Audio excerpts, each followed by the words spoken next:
Good afternoon, everyone. Thank you so much for joining us. I'm just going to give it another moment to allow people to come into the room, and then we'll get started promptly.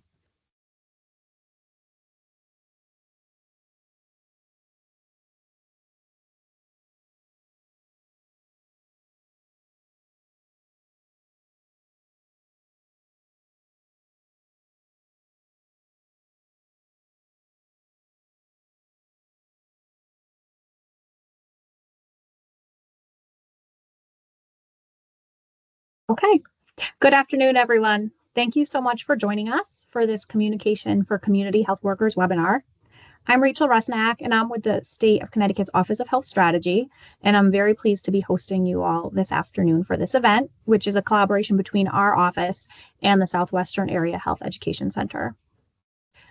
Our webinar today will introduce concepts of communication and outline some components of clear health communication.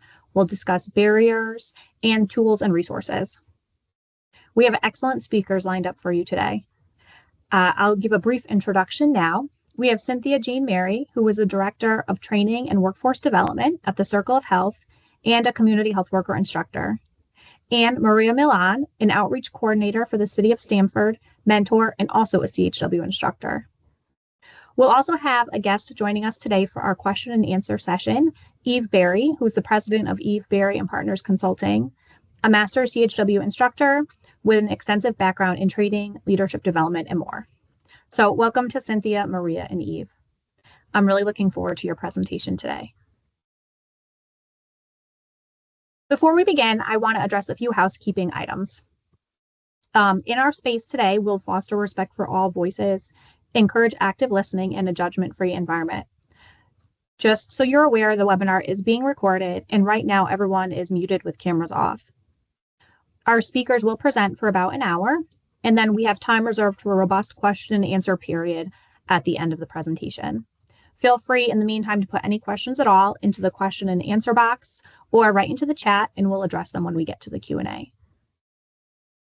If you're having any technical difficulties at all, feel free to message me or pop anything into the chat. If you need to hop out and come back in, I'll be monitoring the waiting room, so we'll definitely let you back in. As I noted, we are recording the webinar. We'll be posting it to the Office of Health Strategy's website, and we'll definitely share it out with everyone that's registered with us today. And as a final reminder, this webinar does offer continuing education credits for certified community health workers. This will count for 1.5 hours towards your continuing ed requirements, and do feel free to reach out to me directly with any questions around that. Okay, with all of that said, I am very pleased to kick us off in discussing communication for community health workers. We'll cover some key skills like verbal and nonverbal communication. Here's what we're going to plan to cover this afternoon.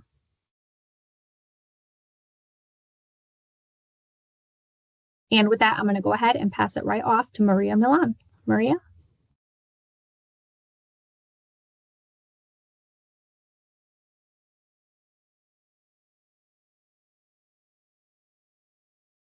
Maria, I think you're muted still. Thank you, Rachel. Good afternoon, everyone, and welcome to the communication workshop. Let's start by asking ourselves, what is communication? Communication is the process of exchanging information, ideas, or feelings between people. Next. Let's explore some key communication skills that community health workers are expected to develop and use in their roles. These essential skills outlined in the C3 project, a national guide to core competencies for community health workers, are vital to their work.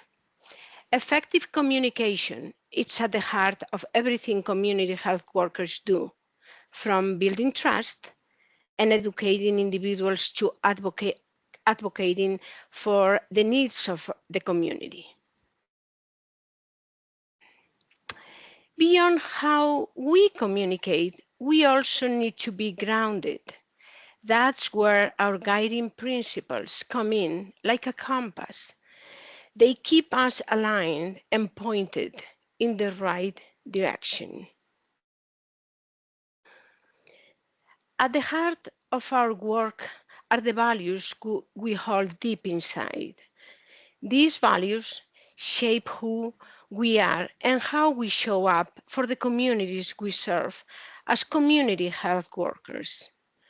We lead with honesty and integrity, always telling the truth and doing the right thing when no one is watching.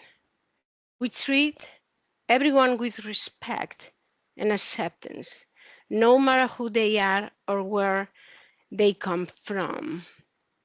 We stay open-minded and tolerant, understanding that every person and community is different. We support self-determination, meaning we empower people to make their own choices about their health and lives. And finally, we build trust, because without trust, none of our work would be possible. Meet people where they are means understanding and supporting individuals based on their current situation, rather than where you expect or want them to be. It's about being non-judgmental, accepting them without pressure or blame, staying flexible, adapting how we communicate to match their pace and needs, showing empathy, putting ourselves in their shoes and understanding their challenges, and being supportive, offering help that feels right for them and building trust along the way.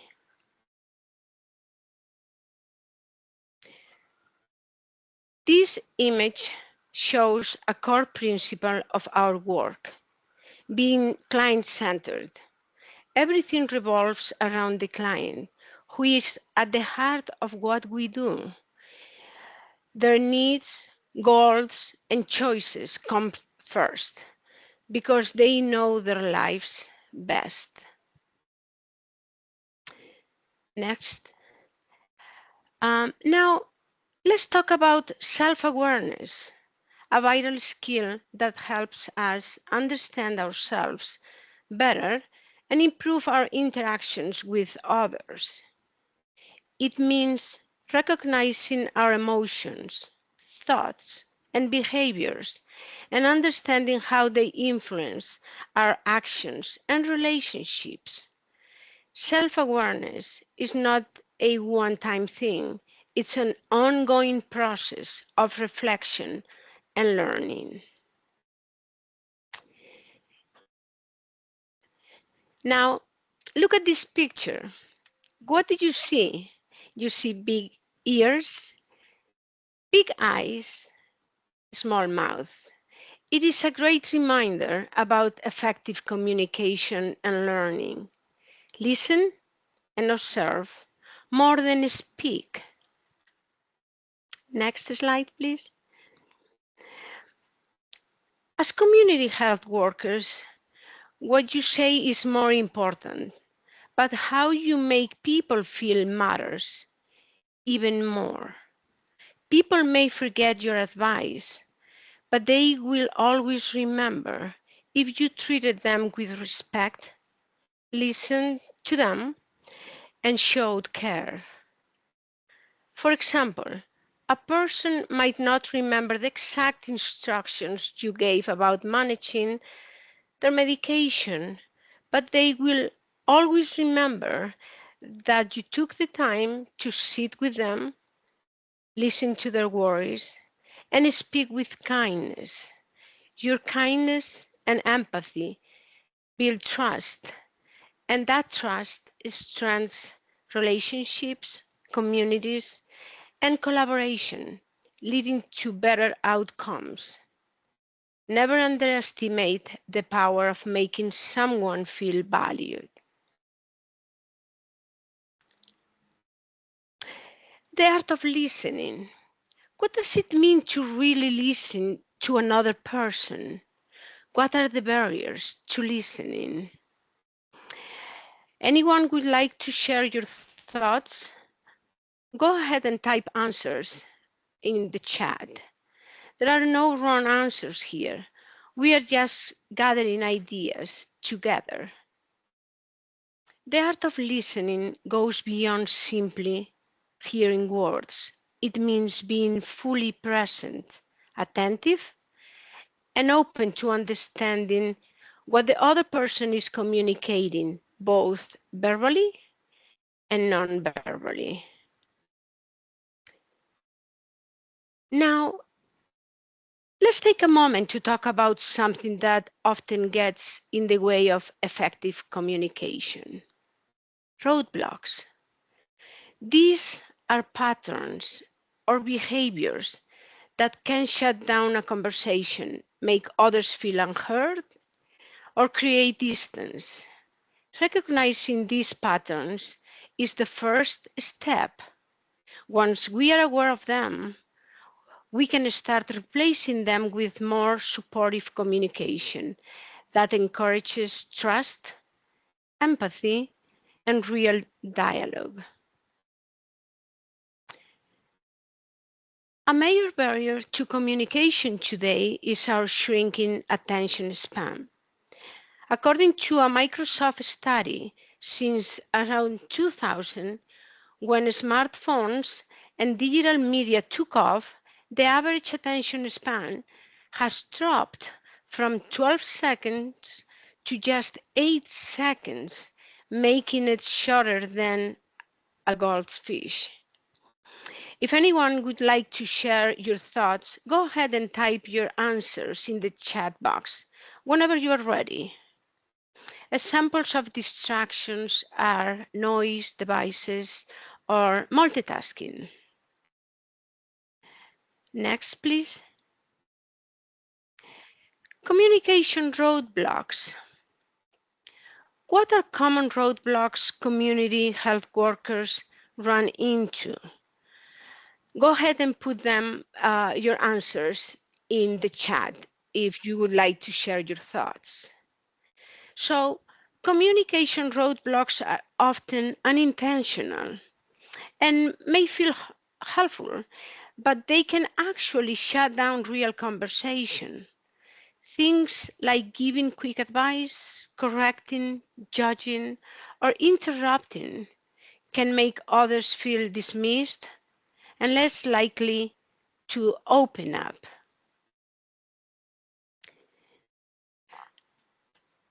The writing reflex is the urge to fix, correct, or give advice. It often sounds like you should, or what you need to do is. It comes from wanting to help, but can make clients feel judged or defensive. Clients may resist because the change feels imposed, not chosen. Our goal is to guide without directing, to support their autonomy. Instead of fixing, we listen, ask, and reflect to help them find their own motivation. Now, let's take a moment to reflect. What are some barriers to active listening? These are either things you have experienced yourself or noticed in others. For example, negativity towards the speaker, lack of interest, intolerance, etc. Reviewing these barriers is so important because mastering the art of listening strengthens trust, reduces misunderstanding, and leads to more meaningful and productive conversations. This picture shows the Chinese character Ting, which means listening. I would like to acknowledge Jason Blakeman for his guidance in accurately interpreting this information. It is a reminder for us to be intentional and clear in our communication, especially in today's fast-paced world. Next slide, please. Here are some examples of nonverbal signs. These signals can reinforce what we are saying or contradict. So being aware of them is key to effective communication.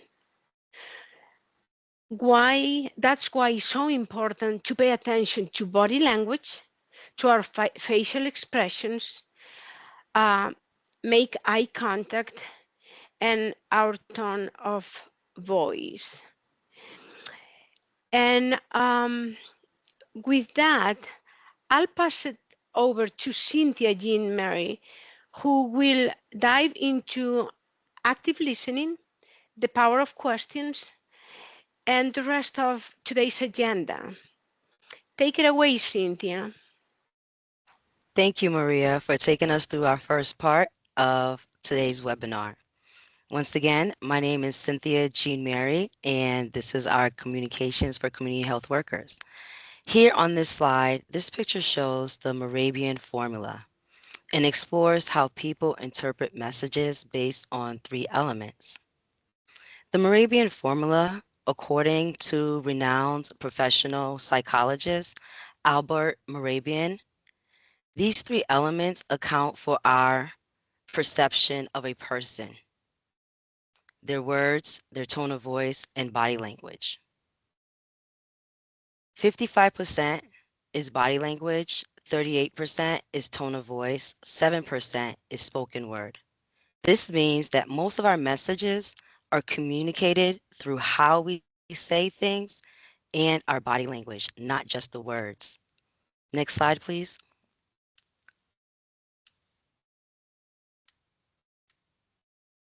Active listening means being fully present, not just hearing the words, but really tuning into the speaker. Let's see how this works in real life. Feel free to put in the chat how you use active listening. Full attention, no distractions, multitasking. Do you use body language? Nodding yes, using eye contact. Do you use reflective statements? So what I hear you say is, do you ask clarifying questions to understand better? No interpreting, interrupting, letting them finish first. It builds trust. Next slide, please. Let's explore closed loop communication. This is a structured method to make sure messages are heard and understood exactly as intended, reducing mistakes, especially in high-pressure situations like healthcare and aviation. The process has 3 steps. First step is the message delivery. The sender clearly states the message. Second step is feedback. The receiver repeats the message back to confirm their understanding. The third step is confirmation. The sender confirms the repeated message is correct, closing the loop. This technique reduces errors by making sure everyone is on the same page.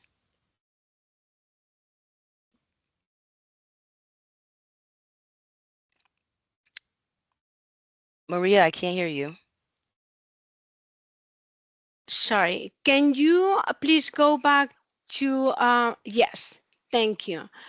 So I was asking you, Cynthia, if you would like to show an example of role play to demonstrate closed loop communication. Yes, sure. Okay, so Cynthia, Please remember to take your blood pressure medication every morning with breakfast. So I need to take my blood pressure medication every morning when I take breakfast, when I have breakfast. Is that Perfect. correct? That's correct. That is exactly right. You are on top of it. That will help you keep your blood pressure stable, and your heart will thank you. Thank you for that example. That's it. That's a perfect example of closed loop communication. Next slide, please. So what exactly is active listening? It's focusing completely on the speaker to understand their point of view, showing that you're listening with words like yes or mm-hmm, using your body language, nodding, smiling, leaning in to the speaker, being patient and not interrupting, reflecting what you've heard to confirm, reflect their feelings to connect. This helps avoid confusion and encourages more sharing. Next slide, please.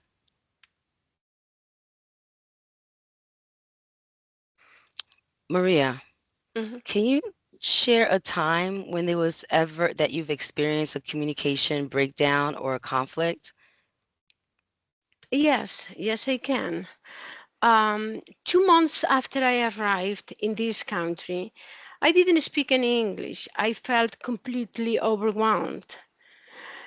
When I got the flu, someone told me about a Spanish doctor at Stanford Health. I was so relieved, not just because he spoke Spanish, but because he was from my country. But when I called the office, the person who answered, even though she spoke Spanish, didn't take the time to listen. She quickly told me to go to the ER. I tried to explain that I was new in the country, I was scared. I just wanted to see Dr. Acosta. When I started to cry, she transferred me to someone else, Mm, and that person listened. She understood my situation and helped me get an appointment with the doctor the same day. That experience taught me how powerful active listening can be. One person made me feel invisible, the other mhm. made me feel seen. Now, as someone working in this field, I always try to remember how I felt that day, and I make sure no one feels the way I did that day. Thank you, Maria, for sharing that story with us. And I know I'll definitely walk away wanting to be the second person in the story. Next slide, please. So right now we are going to play two videos from Everybody Loves Raymond. And while we are playing the video, I would like everyone to go in their chat and this first video and look at if you pick up any barriers in communication in this video and just put it in the chat. Play the video, please.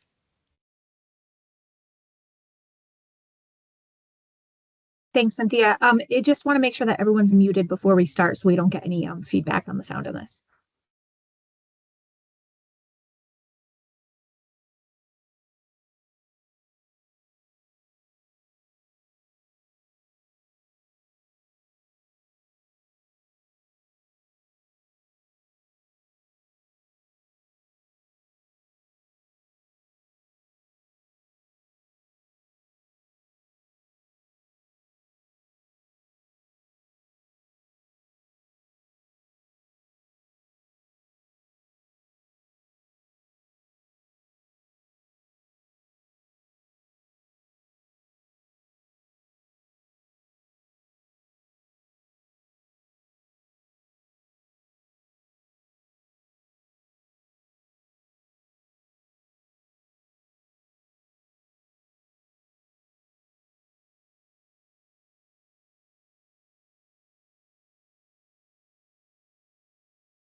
I saw a couple of chats come into the chat room that he was not listening. He was very dismissive, non-engaging, that he lacks self-awareness. And yeah, definitely.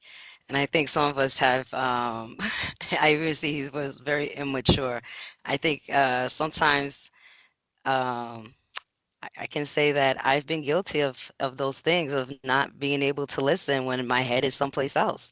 Uh, Rachel, next slide, please.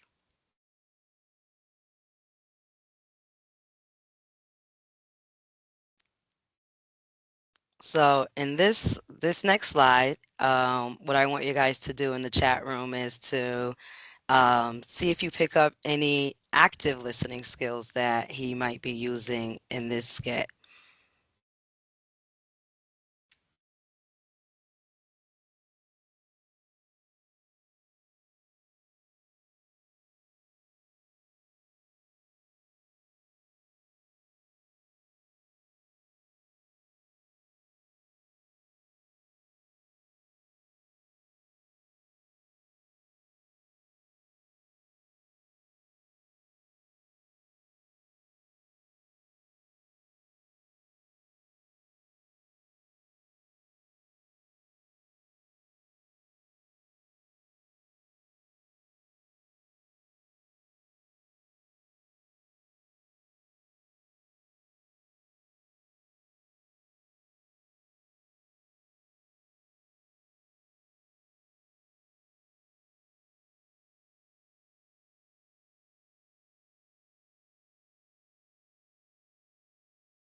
All right, thank you for that.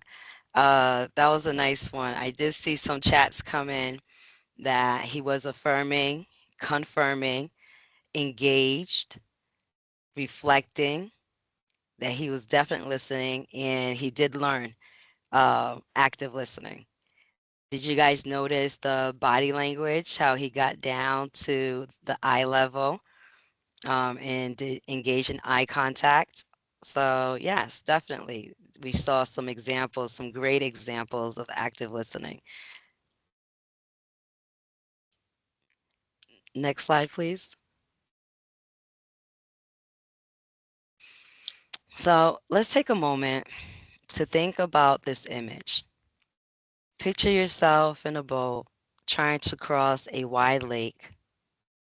It might be calm or stormy, but either way, You need the right tools to get across safely. Communication works the same way.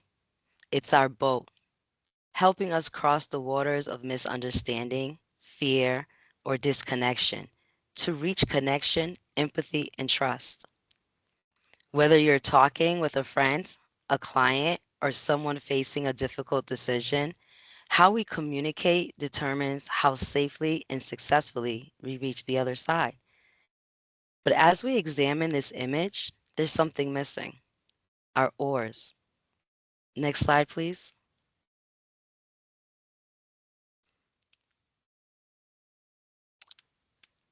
For community health workers, oars is our key skills. O is for open-ended questions. A is for affirming. R, reflective listening. And S for summarizing. Helps us to guide conversations, especially in motivational interviewing. Just like you wouldn't cross a lake without your oars, you need the right communication tools to support someone through change. These skills build trust, show respect, and help people find their own motivation. Next slide, please. So what's in the power of questions? A key part of effective communication. There are two main types of questions: open-ended and closed-ended. So what's the difference? An open-ended question invites a full, meaningful answer in the person's own words, whereas a closed-ended question usually gets you a short answer, like yes or no. Next slide, please.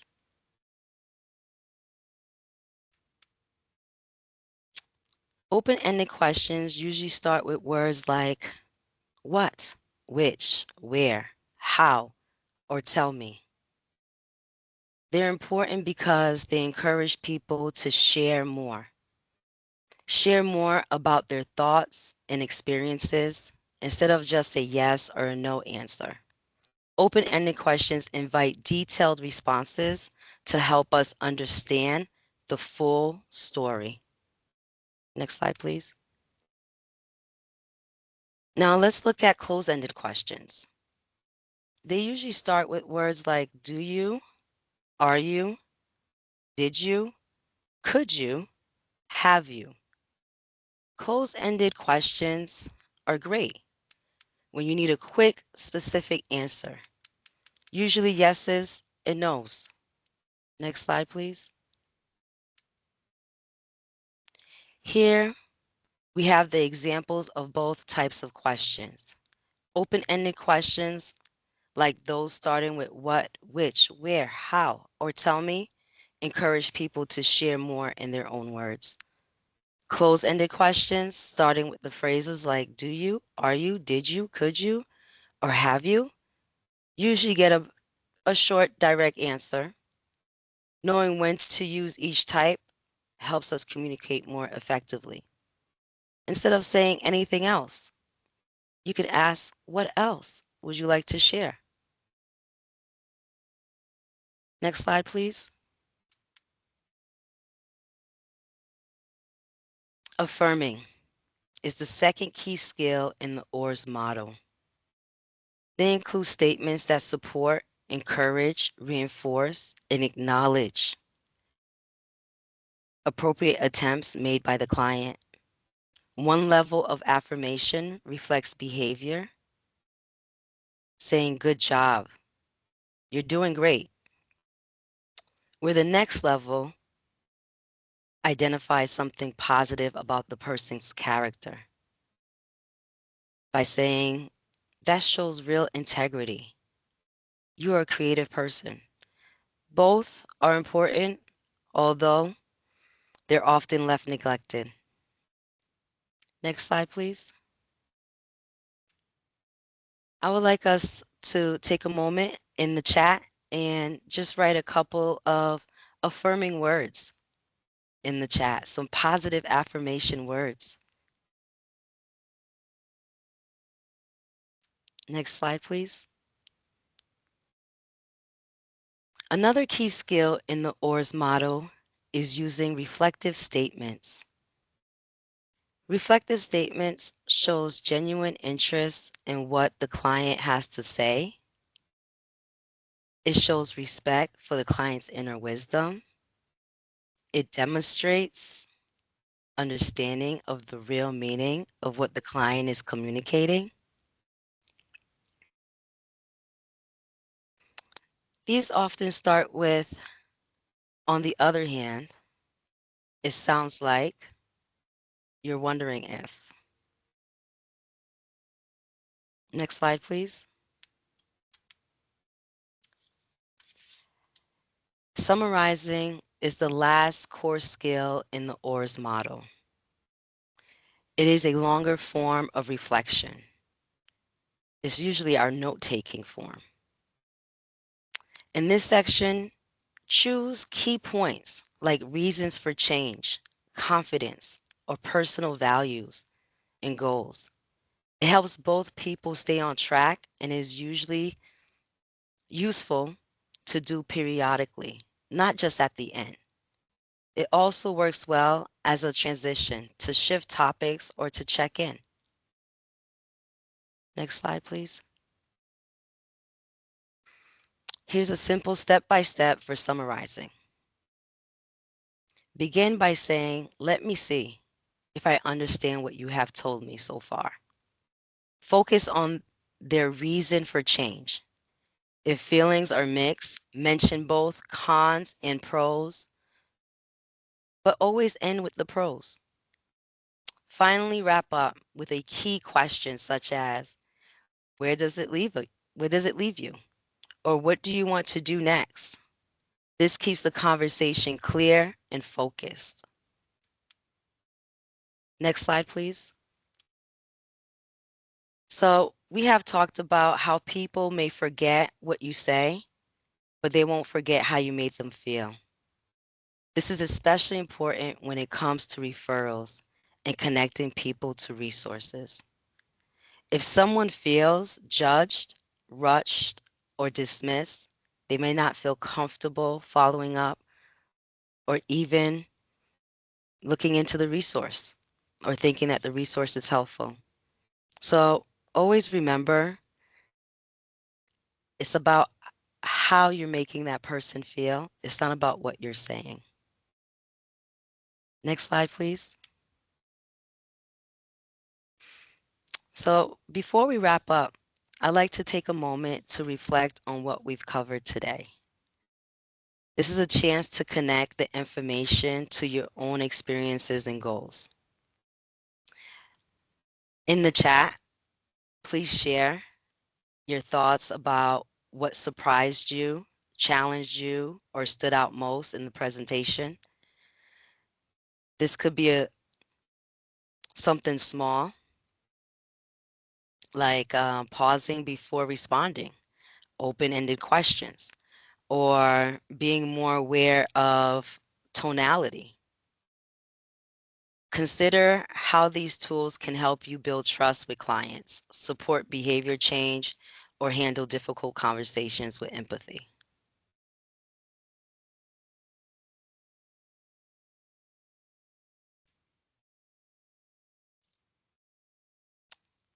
Next slide, please. Thanks, Cynthia.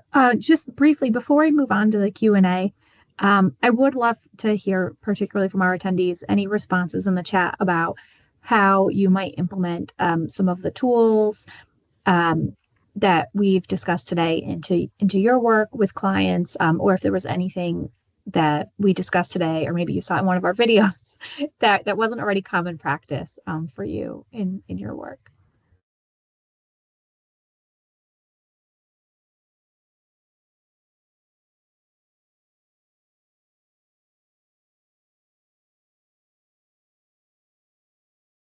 All right, Cynthia and Maria, this is the end of our formal presentation. So I did want to open it up if there were any last little gems of wisdom that you wanted to share before we move into opening it up to the question and answer period? No, I just want to say thank you to the participants here today. Definitely upskilling is important for community health workers. So thank you to the participants.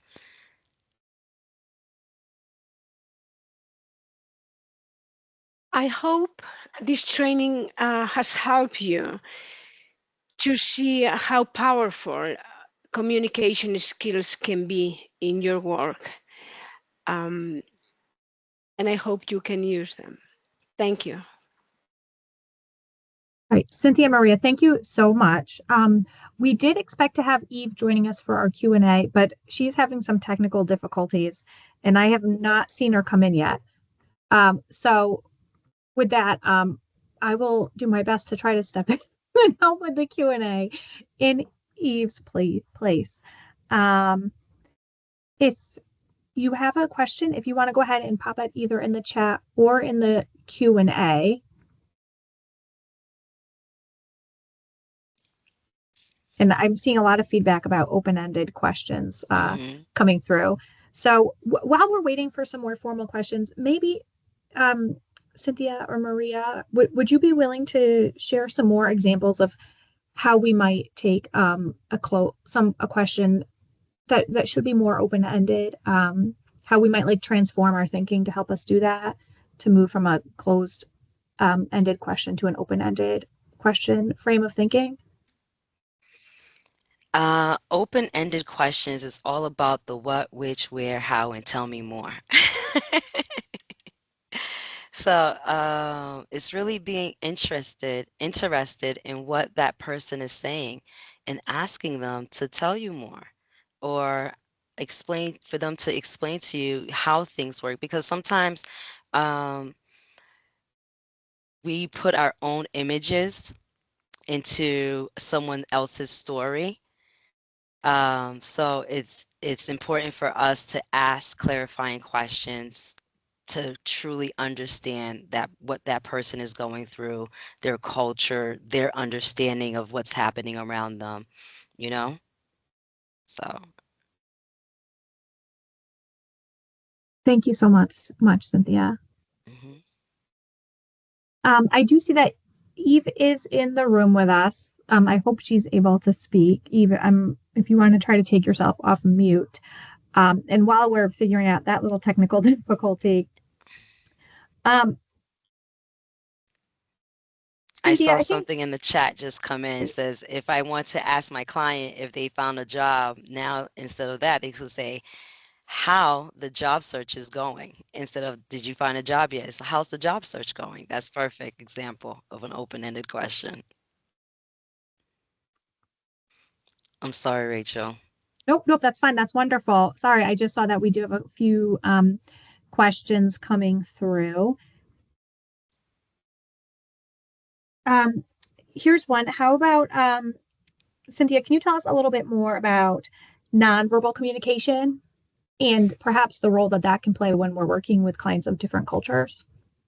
Oh, definitely. Nonverbal communication is very important for us to be aware of, because I think especially when you're working with people from different cultural backgrounds.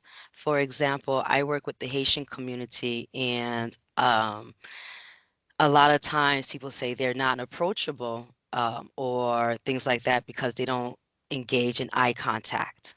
But that's something that is disrespectful when you're looking at someone in the eye. It means like maybe you might want to fight or you have a problem with them. So they don't engage too much in eye contact with people. So I think that's like that nonverbal communication, just to be aware of it and understand that about the clients that you work with. So just really being aware of how we communicate, how our clients communicate with us is important.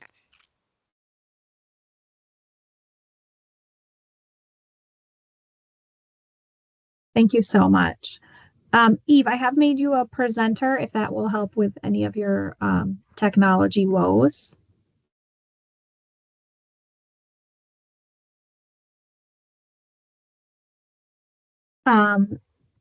in the meantime, you guys gave a really good example of closed loop communication. Can you share another example of how we might use that in the field with clients? Can you hear me now? Yes. Hi, Eve. Okay, finally. Oh, technology. So, Okay. So Eve, I'm not sure if you heard, we just had a question, and that was about, Cynthia and Maria did give us a great example, but a request for an additional example or two of using closed loop communication in the field with clients.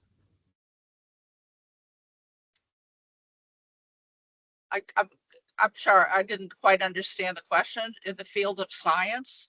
No, I'm sorry. So the question was for a further example of how to use closed loop communication in the field with clients. Oh, closed loop. Yeah. Would you like me to answer that? Sure, yes, you or Cynthia or Maria, but yeah, feel free. Yeah, I'll just speak to it quickly. So basically, it's a way of checking for understanding.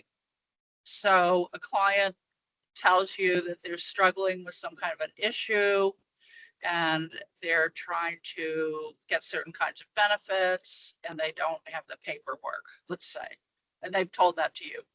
And so they've given you a lot of information. And so for you to make sure you're tracking it all, you would say, so what you're saying is that you are trying to apply for these benefits, but you're running into some challenges because you don't have all the things you need in order to qualify.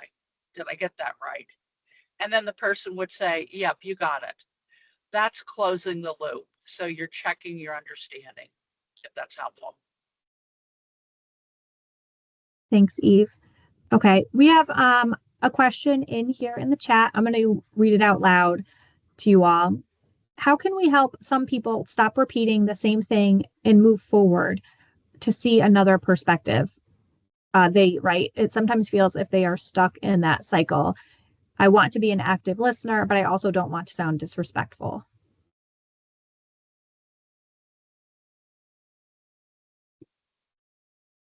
I guess I would say that this is where you would move into more of the motivational interviewing skills, where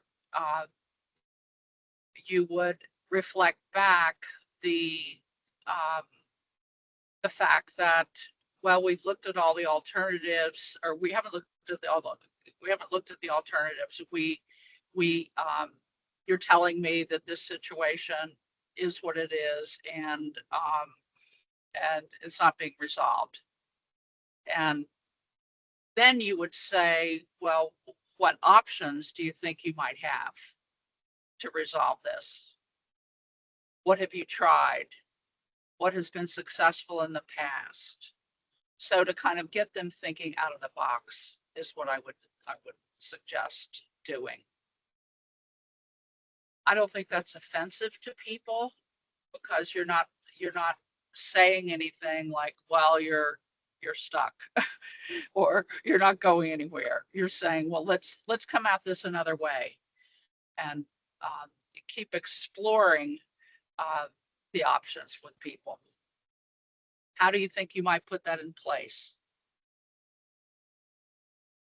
What resources do you have? External support resources to help you do this. Again, all the open-ended questions, getting them to think about it. Thanks, Eve. Those sound like some sound ways to try to reframe those kind of situations. Yes. I see a comment in here from Joanne, and I would say this applies to me too. She says, I'm guilty of my face speaking for me sometimes.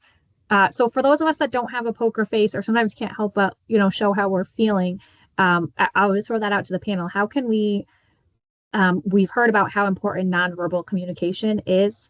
How might we combat that when sometimes, when we can't quite hold it in? Practice makes perfect. Practice in the mirror how you look and that resting face that you're going to go to. and just try different faces, because I definitely have a face sometimes, so I practice in the mirror. So that's just my tidbit. I don't know, Eve, Maria, what you guys do, but I practice in the mirror. Yeah, I do kind of the same, and it is difficult when you are a person who, I don't know. Yes, but practicing in the mirror, especially when people tells you, well, your face is like, you know. So yes, Cynthia is right. Practicing in the mirror, it's gonna help you. It helped me. I would say another suggestion is to be sure to practice some mindfulness. What does that mean? That means maybe focusing on your breathing, just your breath coming in and out for a few seconds. Maybe rubbing the tips of your fingers, full attention on those, because what that does is it basically shifts your mind from being reactive and having the emotions all over your face to being a little calmer.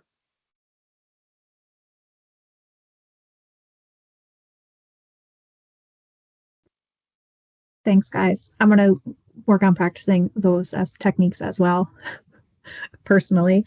Um, we also had a question. I had one come into me directly about dealing with different types of communication styles with clients. I don't know if you have any tips any of you could share about how you might deal, particularly with more aggressive communication styles in your work.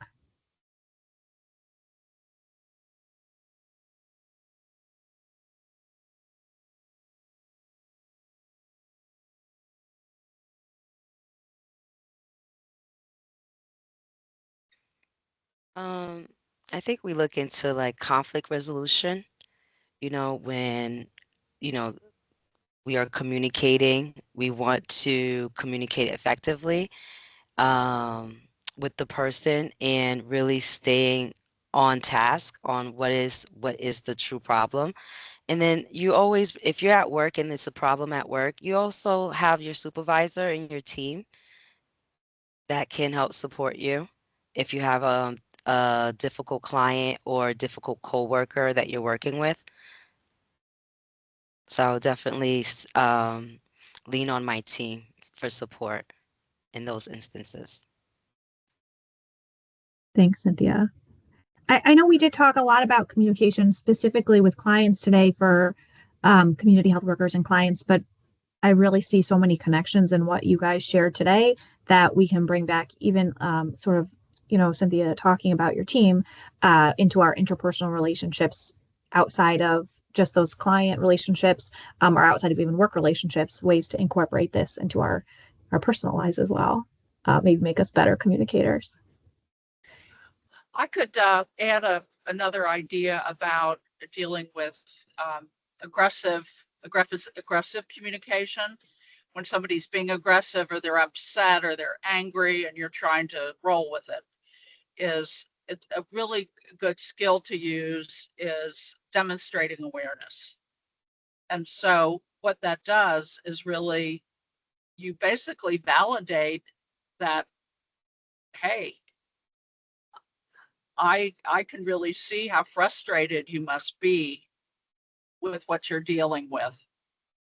So you don't counter it, you absorb it and you acknowledge it. And what it does, you might have to do it more than once, but it does calm people down.